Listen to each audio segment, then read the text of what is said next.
So I'm going to start off with a riddle. If you know the answer to the riddle, please feel free to shout out. Group participation is highly encouraged.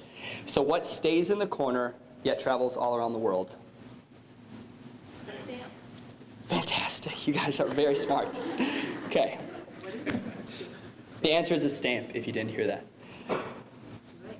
Standing on State Street in Madison, Wisconsin, in front of a homeless man who, in this story, I'm going to refer to as Jim, trying to come up with the answer to his cheeky riddle brought me immediately back to when I was standing in the basement of our brother's place in Philadelphia, picking out an outfit from a man Tyrone for his first job interview.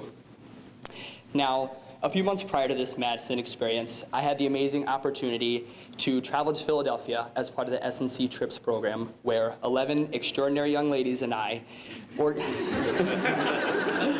organized meals.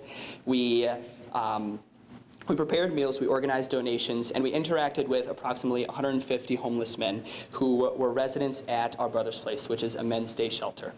So on our way to the Dalesford Abbey that day, as we were walking, I couldn't stop thinking, and I couldn't help but think about what we were talking about the night before in our reflection. And what we were doing was we were stressing the importance of making an impact on the people of the shelter for one lifetime rather than simply 1 week. So as we were walking to the shelter that day, or when we arrived rather, we got our morning assignments, and I was sent to the basement along with a group of other participants to sort clothes. And it was in this exact location where that lifetime impact moment became a reality. So in the midst of untying the world's largest knot of donated shoelaces along the side of the lovely Sarah Coco, one of the staff members came downstairs and presented us with a man by the name of Tyrone. Now, he said that our new job was going to be to hook Tyrone up with a nice outfit for his first job interview. Being the fashionista that I am, and the only male on the trip, I was super excited about this opportunity. So the brief interaction, the brief time that I had with Tyrone, we were able to get to know each other, and he was actually applying for a job as a telemarketer. And he was very hopeful that this opportunity would get him out of the situation that he was in.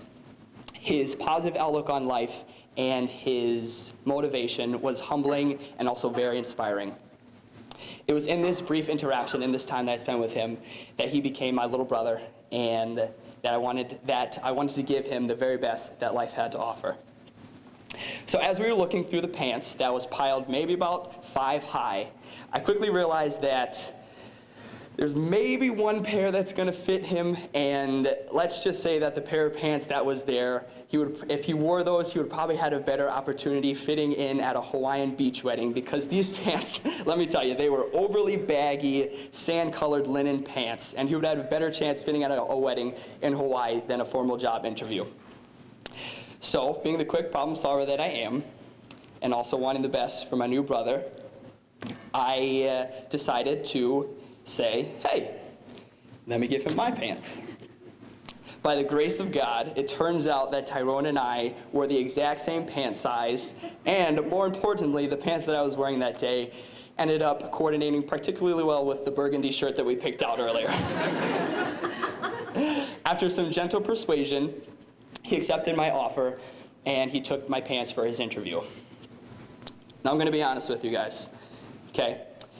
Before meeting Tyrone, I grouped all the people that were grouped into the group labeled homeless, I viewed as the same. I thought of as the same, with the same needs and the same struggles. It was not until I was able to connect with and actually love on a person who is going through and struggling with homelessness that I realized that they're just people like you and I. The label that society gives them does not define who they are, and neither does their current living situation, but rather it's their heart for others and what they're willing to share with the world around them that does. So here I stand, a cold Friday night in Madison, trying to figure out the answer to Jim's crazy riddles. Yes, I realized that he looked a little ragged. Yes, I realized that he smelled a little funky. But because of my experience in Philadelphia, I was able to look past his physical appearance. I was able to look past the stereotypes that he involuntarily accepted, and I was able to meet him where he was at as a person.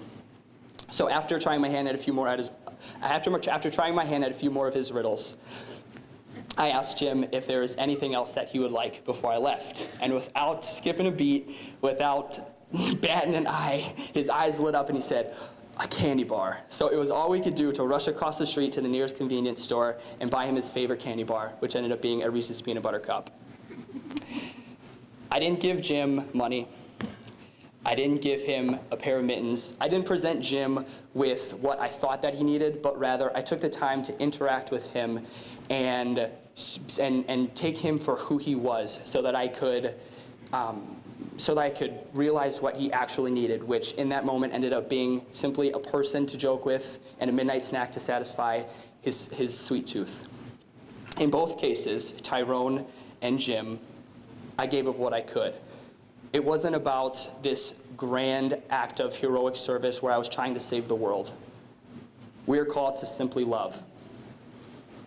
If you were presented with a similar situation, what would you give? What would you be willing to give?